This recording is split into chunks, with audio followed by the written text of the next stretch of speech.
Okay, okay. Tapos po, ano po yung edad na requirement na pwedeng palitan yung pangalan?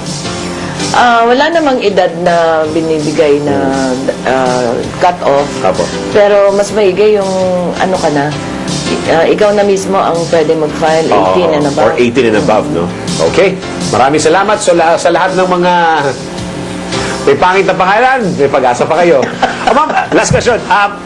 Muli ang mga awardees ng CMMA News Commentary at KBP Best Radio Magazine Program. Lakay Ray Sibayat at Mayor Deo Macalma. Boom! Balita! Boom! Balita! Oras sa mahabigan, ganap na alas 4:19 at sa detalye pa rin ating mga balita. Maring itinanggi ni Hilbert Moncano na may ninakawan siya sa tanggapan ni MMDA Chairman Francis Tolentino. Sa pagsasalita ni Moncano sa media, sinabi nitong wala siyang anumang bagay na tinangay sa tanggapan ng MMDA Chairman noong araw ng Sabado. Bagamat may mga nakuang tseke sa pag-iingat ni Moncano mula sa iba't ibang personalidad, itinatanggi nito na miyembro siya ng isang sindikato. Wala po ako na po. May makikitang mga cheque, mga PSP, cellphone. Saan mo nakuha yung mga yun? Sa ibang opisina po. Sa ibang kwarto po.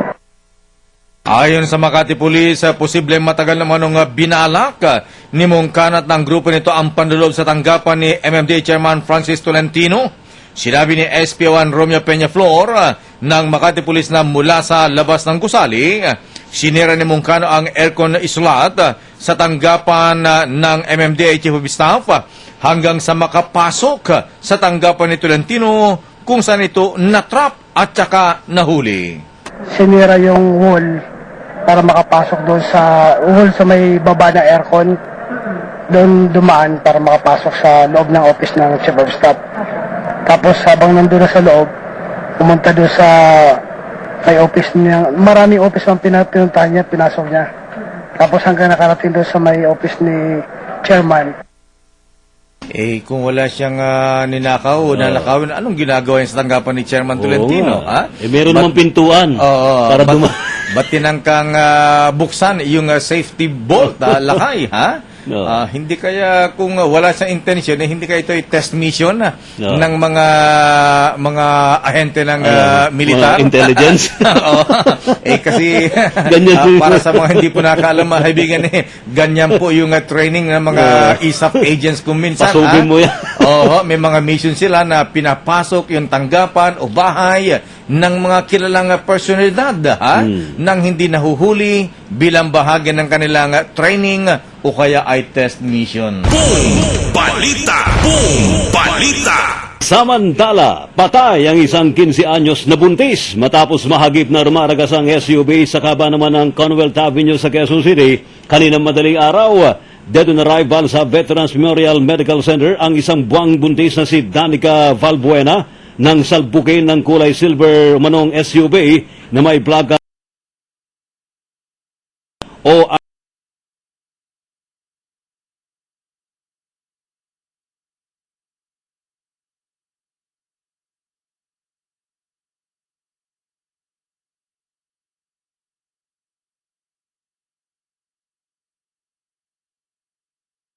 sakip din ito at sumailalim sa investigasyon. Sinabi ni Carlos Capaza na kaibigan ng buntis, sa lakas daw ng salpok ng sakyan ay tumilapon sa ere ang kanyang kaibigang buntis at siyam na beses pang nagpagulong-gulong pagbagsak naman sa kalsada. Tumawid kami. Galing kami doon. Tumawid kami doon. Sinagasaan siya. Ang bilis ng takbo ng kotse, tapos bilang gumulong-gulong, bilang nauntog yung ulo niya. Kawawa naman yung dalagang Grabe yun. buntis. Boom! Balita! Boom! Balita! Samantala, standby Val Gonzales. Dumako muna tayo sa Senado si Senate President Juan Ponce Enrile. Nagdeklara ng ceasefire sa patuloy na bangayan sa Senado.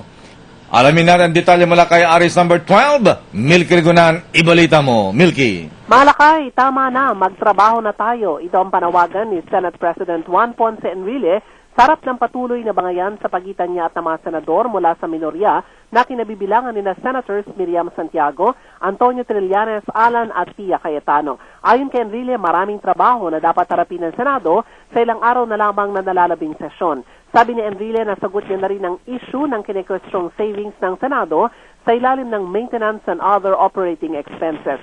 Dagdag pa ng Senate President, handa siyang magpaliwanag sa issue ng MOOE pero hindi dapat masakripisyo ang trabaho ng Senado dahil sa walang katapusang bangayan. Wala na eh. Ako tumigil na magsasalita eh. Ayaw ko na magsalita.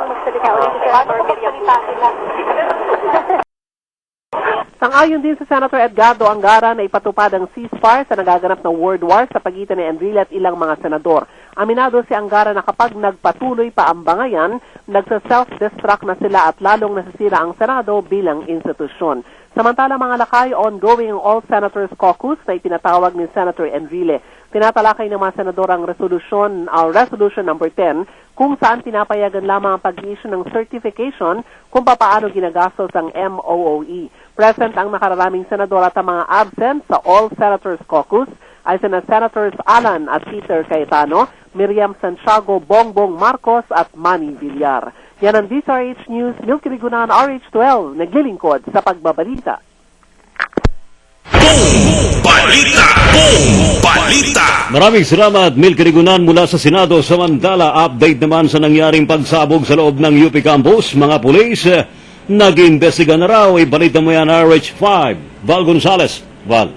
Bukod dun sa isinasagawang investigasyon ng Quezon City Police District, Explosive and Ordnance Division, maging itong UP Police ay pumasok na rin sa investigasyon dito sa naganap na pagsabog kaninang pasado alas 2 dito sa loob mismo ng UP, particular na dito sa may Palma Hall Annex.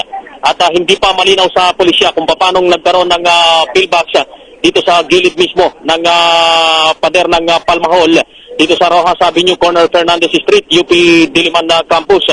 At lalapitan ko lang itong si Police Superintendent Piesta, ang hepe ng QCPD Station 9, upang maliwanagan natin dahil alam mo, Mayor Deo, kasamang Ray, itong pinangyarihan ng insidente, kilalang tambayan daw ng mga miyembro ng fraternity at yung Beta Sigma Fraternity, merong opisina malapit lamang dito sa lugar. Police Superintendent Richard Piesta, sir, paano pong nagkaroon ng pillbox rito sa lugar, sir? Sagutin ko lang po yung tawag po ni... Ayan, si Chief Superintendent NCRPO Espina ay nakita ko dun sa screen ng cellphone nitong si Police Superintendent Richard Piesta na siyang kakausap ngayon. At dumating na rin dito itong Chief of Security Officer ng UP Police, itong si Professor Val. Edgardo Dagdag. Yes, Mayor Deo. Val, pero hindi naman grabe yung sugat ng dalawang empleyado. Batay dun sa kwento nung isang janitor, itong si Guillermo Francisco, na nakakita dun sa lugar, duguan daw yung halos sa buong katawan at mukha nitong biktima. Itong biktimang si Leonardo Natividad, dahil itong si Natividad, 45 anyos, kasamang Deo, yung maraming salamat, Val. Mamaya, tatalakayin natin yan, ha? Okay, mula rito sa UP Diliman, kung saan naganap yung pagsabog ng pillbox. Yan ang DZRH News. Val Gonzales, RH number 5, naglilingkod sa pagbabalita. Balita! Boom! Balita! Sa iba pang mga balita, security agencies na nagpabaya sa robbery sa Mega Mall, parurusahan ng PNP. Ang detalye mula kay RH number 28, Raymond Dadpaas, ibalita mo. Raymond. Multa o suspension ang naghihintay sa security agency na nagpabaya sa nangyaring pangkuhold up sa SM Mega Mall noong araw ng Sabado.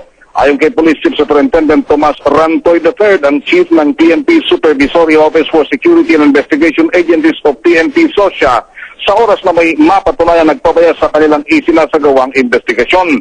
Sinabi ni Rantoy na hindi bababa sa 50,000 piso ang posibleng multa o kaya isang buwang suspension sa lisensya ng agency. Kabilang sa mga pinagpapaliwan pamunuan ng Lambda, Strike Force, Blue Dragon at Link Security Agency na lahat bibigay seguridad sa SM Mega Mall. Kasama sa mga nakitang kapabayan ng mga ito ay kung paano ang baril at nang rumesponde ang mga gwardiya sa pinangyarihan ng nakawan ay walang baril ang mga ito. Yan ang DZRH News, Raymond Adpasa, Rich 28, naglilingkod sa pagbabalita. Balita! Boom! Balita! Maraming salamat, RH28, Raymond Adpaz, sa Mandala artist sketch ng dalawang suspect sa nakawan sa SM Mega Mall, inilabas na. Ibalita mo yan, RH24, Edmar Estabilio. Edmar. Edmar? Yes, sa mga lakay. Go ahead. Yes, sa mga lakay. Pinakita na. Hello, mga lakay. Go ahead, Edmar.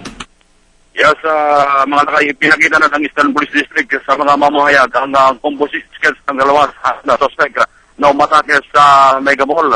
At katabi natin dito, katatapos lamang mga lakay, ang conference room dito sa Eastern Police District. At katabi ko rito si Kuyang ni Lakideo, si Hepe ng Mandaluyong City na si Police Senior Superintendent Ferento Kibuyan. Magkakaroon sir, live tayo sa district kay Lakideo at kay Lakay Ray Sibayan. Maganda ako sa inyo, mga kuyang. Ay, Superintendent Kibuyan, sir, Kuyang, sir. So, batay po sa sketch na nako ninyo, positibo nga po ba na sila po ay na-involve na sa iba't ibang krimen, sir? Oo, kasi bilis namin yun sa Rogues Gallery na nakuha din namin sa ibang district. At positively, na-identify sila ng ating dalawang witnesses, yung safe lady nga. Mm-hmm. So, may mga involvement na sila sa ibang lugar. So, kasalukuyan nag-conduct tayo ng manhunt operation laban sa mga suspect na to. At ito nga po ba, Kuyang Superintendent Kibuyan, sir, miyembro nga ba sila na ng nagbago na raw yata ang pangalan, Liabe Tubo Gang? Hindi na po yata martilyo. Liabe Tubo Gang na yata. Kasi yung martilyo gang, parang ano yan, yung parang modus operandi. Kasi saan itubong ginamit sila, Liabe Tubo Gang. At totoo ba, sir, na sila ay yung ginamit nila sa pagbasag ng estante ng jewelry shop ay binili pa doon sa Ace Hardware na nasa basement ng SM Mega Mall, sir? Totoo yun, Kuyang. Meron pa nga resibo eh. Meron pa nga resibo yung yung isa sa Liabe Tubo. Iniwan na po yung Liabe Tubo. At nakabalot pa sa plastic ng Ace Hardware. Nung basagan yung estante, hindi na po tinanggal dun sa supot? Hindi na nila tinanggal. Talaga, ha? Magkano daw po ang natangay na halaga ng alahas, sir? Wala pa silang binigay na price, pero may mga inventory na isinabit sa amin, inventory list ng mga nawala, ng mga ninakaw. Mga mamahalin ba, sir? Mga diamante ba ito mga tinangay na alahas? Puro Saudi gold ring, wow. Pendant, sing-sing. So, hindi pa natin ma-determine kung magkano yung halaga. Ayan. Ano sa palagay niyo, sir? Bakit sa dinami-dami ng mga pwedeng nakawin sa loob ng Mega Mall, nandyan din yung tindahan ng Rolex? Ayan. Katulang ginawang hold-up dyan sa may Greenbelt. Bakit kaya yung mga alahas ang pinunteriya? Siguro na mas kita nila na mas madali makuha yung kasi nag-ano muna yan, nagtano muna yan eh. Nag-surveillance muna yan eh, kung sino yung mas madali nilang manakawan. So nakita nila yung mas madali nakawan, kaya yun ang pinagteriya nila. Aha. At may sasakyan daw po sila, nakaparking daw po sila sa parking lot o sa basement, sir? Hindi natin ma-establish na kung meron silang getaway vehicle. Pero doon sila, doon na escape route nila eh. From upper ground level, bumaba sila ng lower ground level, papunta ron sa basement. Sir, isang tanong lang po, paano ho nakapuslit yung baril ho nila? Doon sa dumaan sila doon sa supermarket, doon sa may EDSA side. Yun nakita natin sa CCTV na yun ay nakalagay doon sa roots ng doon sa sa maselang parte ng kanyang katawan. Doon nakatago yung baril. So hindi nakakakapin yun, oo. Doon mismo. Wow. Diba? Nako. Tayo sa department store, sa mga malls na ganyan sa bewang tayo kinakakpan, tsaka sa likod. Ano po yung baril niya, sir? 45 po ba? O malit na baril ba? Caliber 25? O mga senyorita ba? According to Soko, 45 yung na-recover nilang basyo ng bala. Sana lang, Superintendent Kibuyan ko yan, sir. So, kung na-identify na po ito, batay dun sa mga, listahan ng mga wanted na kriminal, ang mga holdupper, sino po ang pagkakilanlan? Ano ang pangalan ng mga ito, sir? Wala pa silang pangalan, pero ito hinahatid tulad sa Martillo Gang. Akala natin na-identify na batay dun sa sketch, hindi pa sigurado. Hindi, identify naman sila. Identify na, Pagkakalan, kung anong grupo sila, ay kahalintulad nung Sa Martillo Gang. Okay. Pero yung mga pangalan po, wala pa. May mga alias. Alias na nakuha natin. Ayan. Superintendent Kibuyan ko yan, sir. Maraming salamat. Magandang hapon po sa inyo. Salamat po yan. Mabuhay ka. Mabuhay po kayo, sir. Yes, Mark? Lakay, yan si Colonel Police Senior Superintendent Brent Kuboyan. Yan ang bagong hepe ngayon ng Mandaluyong City PNP. Mula pa rin dito sa Eastern Part ng Metro Manila, yan ang DCRS News and MRSW RH24 naglilingkod sa pagbabalita. At yan na po mahabigan ng kabuuan natin mga balitaan. Talakayan sa ating palatuntunang Boom Balita. Ako po si Delio Macalma. At Ray Sibayan. At antabayan din po mahabigan ng report ni Boy Gonzales, si Carlos Celdran Lakay, yung kilalang tourist guide sa Manila, yung nagladlad ng Padre Damasong Karatula sa loob ng Manila Cathedral. Siya ay nahatulan ng guilty sa kasong offending religious feelings. Ang detalye po ng mga balitang yan, makalipas pa ang susunod na palatuntunang Land Bank sa DCRH at radyo natin. Balita.